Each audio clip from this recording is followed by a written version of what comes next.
Hello friends, welcome to Srishti's kitchen.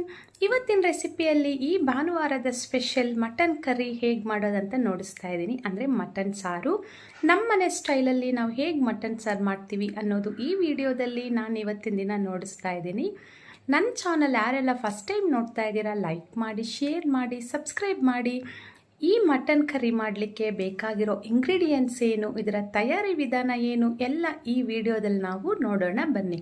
Friends, ಇಲ್ಲಿ mutton curry ಮಾಡಲಿಕ್ಕೆ ನಾನಿಲ್ಲಿ ಒಂದು 500 ಗ್ರಾಮಷ್ಟು ಮಟನ್ ತೊಗೊಂಡಿದ್ದೀನಿ. ಅಂದರೆ ಸುಮಾರು ಒಂದು ಅರ್ಧ kg, ಒಂದು 4ರಿಂದ 5 ಸರಿ ಚೆನ್ನಾಗಿ ವಾಶ್ ಮಾಡಿ ಇಟ್ಟಿದ್ದೀನಿ. ಇದನ್ನು ಮಸಾಲ ಪೇಸ್ಟ್ ರೆಡಿ ಮಾಡ್ಕೊಳ್ಳಿಕ್ಕೆ ಬೇಕಾಗಿರೋ ಇಂಗ್ರೀಡಿಯೆಂಟ್ಸ್: 1 ಟೊಮ್ಯಾಟೊ, 1 ಈರುಳ್ಳಿ, ನಂತರ ಗಸಗಸೆ, ಒಣ ಕೊಬ್ಬರಿಯ ತುರಿ, ಚಕ್ಕೆ, ಲವಂಗ, ಅನಾನಸು, ಕಾಳುಮೆಣಸು, 2 ಏಲಕ್ಕಿ, ನಂತರ ಬೆಳ್ಳುಳ್ಳಿ, ಶುಂಠಿ.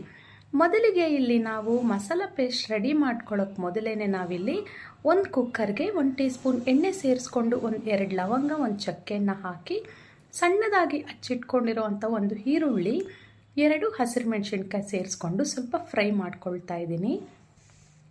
ನಂತರ ಇದೆಲ್ಲ ಚೆನ್ನಾಗಿ ಸ್ವಲ್ಪ ಫ್ರೈ ಆದಮೇಲೆ ಈಗ ಇದಕ್ಕೆ ನಾವು ಮಟನ್ ಸೇರಿಸ್ಕೊಳ್ಳೋಣ. ಮಟನ್ ಇಲ್ಲಿ ಕುಕ್ಕರಲ್ಲೇ ಮಾಡ್ತಾ ಇದ್ದೀನಿ. ಪಾತ್ರೆಯಲ್ಲಿ ಅಂದರೆ ಇದು ಸ್ವಲ್ಪ ಬೇಯೋದು ಕಷ್ಟ, ಸ್ವಲ್ಪ ಚೆನ್ನಾಗಿ ಬೇಯಬೇಕಲ್ವ, ಅದಕ್ಕಾಗಿ ನಾನು ಕುಕ್ಕರಲ್ಲೇ ಮಾಡ್ಕೊಳ್ತಾ ಇದ್ದೀನಿ.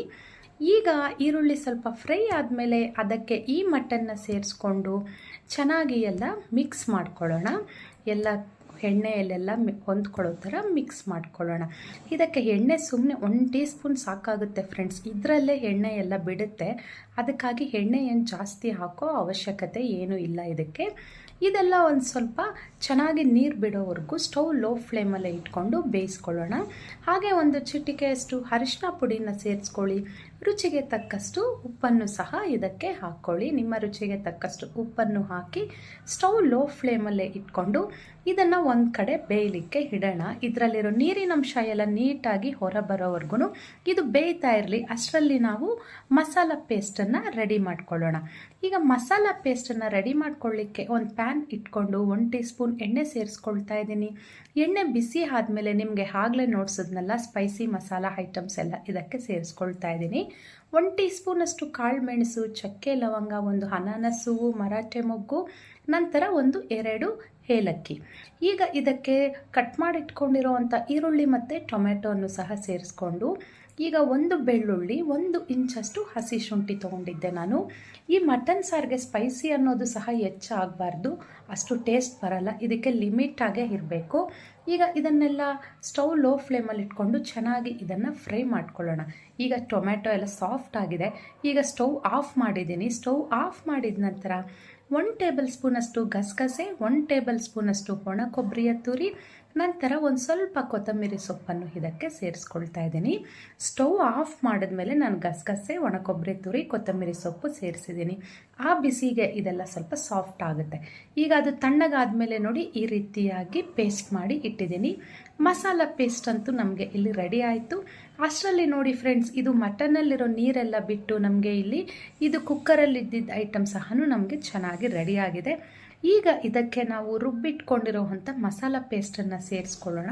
ಹಾಗೆ ನಿಮ್ಮ ಖಾರಕ್ಕೆ ತಕ್ಕ ಹಾಗೆ ಖಾರದ ಪುಡಿ ಸೇರಿಸ್ಕೊಳ್ಳಿ. ನಾನಿಲ್ಲಿ 1 ಟೀ ಸ್ಪೂನಷ್ಟು ಖಾರದ ಪುಡಿ ಹಾಕ್ಕೊಳ್ತಾ ಇದ್ದೀನಿ. 1 ಟೇಬಲ್ ಸ್ಪೂನಷ್ಟು ಧನಿಯಾ ಪುಡಿನ ಸೇರಿಸ್ಕೊಳ್ತಾ ಇದ್ದೀನಿ. ಖಾರ ಇನ್ನೂ ಜಾಸ್ತಿ ಬೇಕನ್ನೋರು ಹಾಕ್ಕೋಬೋದು, ಕರಿಮೆಣಸು ಹಾಕಿದ್ದೀವಲ್ಲ, ಸೊ ಹಾಗಾಗಿ ನೋಡಿಕೊಂಡು ಹಾಕ್ಕೊಳ್ಳಿ ಖಾರ ಎಲ್ಲನೂ.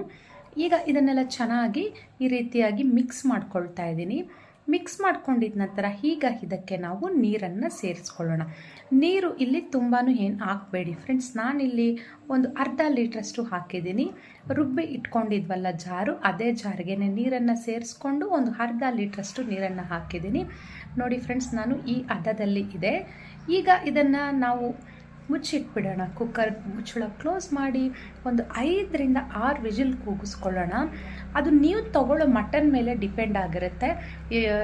ನೀವು ಏನಾದರೂ ಸ್ವಲ್ಪ ಬಲ್ತಿರೋದೇನಾದರೂ ತೊಗೊಂಡಿದ್ರೆ ಇನ್ನೂ ಒಂದು 2 ವಿಜಿಲ್ ಎಕ್ಸ್ಟ್ರಾ ಹಾಕಿಸ್ಕೋಬೇಕಾಗುತ್ತೆ. ನಾನಿಲ್ಲೊಂದು 6 ವಿಜಿಲ್ ಹಾಕಿಸ್ಕೊಂಡು ಓಪನ್ ಮಾಡ್ತಾ ಇದ್ದೀನಿ. ನೋಡಿ ಕರೆಕ್ಟಾಗಿ ಬಂದಿದೆ. ನಮಗೆ ಇಲ್ಲಿ ಗ್ರೇವಿ ಸಹ ಕರೆಕ್ಟ್ ಹದದಲ್ಲೇ ಬಂದಿದೆ. ಪೀಸಸ್ಸು ಸಹ ಚೆನ್ನಾಗಿ ಇಲ್ಲಿ ಬೆಂದಿದೆ. ನೋಡಿ ಫ್ರೆಂಡ್ಸ್, ನೋಡಿಸ್ತಾ ಇದ್ದೀನಿ ನಾನು ವಿಡಿಯೋದಲ್ಲಿ. ತುಂಬ ಗಟ್ಟಿಯಾಗೂ ಇಲ್ಲ, ತುಂಬ ನೀರಾಗೂ ಇಲ್ಲ, ಪರ್ಫೆಕ್ಟ್ ಆಗೇ ಬಂದಿದೆ ಅಂತ ಹೇಳ್ಬೋದು. ಪೀಸಸ್ಸು ಸಹ ತುಂಬ ಚೆನ್ನಾಗಿ ಬೆಂದಿದೆ. ನಾನಿಲ್ಲಿ ನಿಮಗೆ ಒಂದು ನೋಡಿಸ್ತೀನಿ ನೋಡಿ ಬೆಂದಿದೆಯಾ ಇಲ್ವಾ ಅನ್ನೋದು. ಒಂದು ಸ್ಪೂನಲ್ಲಿ ನಾವು ಪ್ರೆಸ್ ಮಾಡಿದಾಗ ಅದು ಈಸಿಯಾಗಿ ಸಾಫ್ಟಾಗಿ ನೋಡಿ, ನಾನು ಪ್ರೆಸ್ ಮಾಡಿ ನೋಡಿಸ್ತಾ ಇದ್ದೀನಿ, ಈಸಿಯಾಗಿ ಸಾಫ್ಟಾಗಿ ಕಟ್ ಆಗ್ತಿದೆ ಅಲ್ವಾ, ಹಾಗಾಗಿ ಬೆಂದಿದೆ ಅಂತ ಲೆಕ್ಕ. ಇಷ್ಟೇ ಫ್ರೆಂಡ್ಸ್, ತುಂಬ ಸಿಂಪಲ್ಲಾಗಿ ಮಟನ್ ಕರಿ ಇಲ್ಲಿ ರೆಡಿ ಆಯಿತು. ಈಗ ಇದನ್ನು ನಾವು ಸರ್ವಿಂಗ್ ಬೌಲ್ಗೆ ಸೇರಿಸ್ಕೊಳ್ಳೋಣ. ಮುದ್ದೆಗಾಗಲಿ, ಚಪಾತಿಗಾಗಲಿ, ಪೂರಿ, ಇಡ್ಲಿಗಂತೂ ತುಂಬ ಚೆನ್ನಾಗಿರುತ್ತೆ. ನಮ್ಮ ಮನೆಯಲ್ಲಿ ಇಡ್ಲಿ ಹೊಟ್ಟಿಗೆ ತುಂಬ ಇಷ್ಟಪಡ್ತಾರೆ ಈ ಮಟನ್ ಕರಿನ. ದೋಸೆ, ಇಡ್ಲಿ ಇದಕ್ಕೆಲ್ಲ ತುಂಬ ಚೆನ್ನಾಗಿರುತ್ತೆ ಅಂತಲೇ ಹೇಳ್ಬೋದು. ಇವತ್ತಿನ ದಿನ ನಾನು ಮುದ್ದೆ ಹಾಗೂ ರೈಸ್ ಮಾಡಿದ್ದೀನಿ ಇದ್ರ ಹೊಟ್ಟಿಗೆ. ತುಂಬ ಚೆನ್ನಾಗಿರುತ್ತೆ ಫ್ರೆಂಡ್ಸ್, ಒಂದ್ಸರಿ ನೀವು ಟ್ರೈ ಮಾಡಿ. ಮಟನ್ ಸಾರಿಗೆ ಸ್ಪೈಸಿ ಐಟಮ್ಸ್ನ ಸ್ವಲ್ಪ ಕಡಿಮೆನೇ ಸೇರಿಸ್ಕೊಂಡ್ರೆ ತುಂಬ ಚೆನ್ನಾಗಿರುತ್ತೆ ಅಂತ ಹೇಳ್ಬೋದು. ನಾನು ಮಾಡಿದ್ದ ಈ ರೆಸಿಪಿ ನಿಮ್ಗಿಷ್ಟ ಆಗಿದ್ದಲ್ಲಿ ನನ್ನ ಚಾನಲ್ಗೊಂದು ಲೈಕ್ ಮಾಡಿ, ಶೇರ್ ಮಾಡಿ, ಸಬ್ಸ್ಕ್ರೈಬ್ ಮಾಡಿ. ಶುಭ ದಿನ.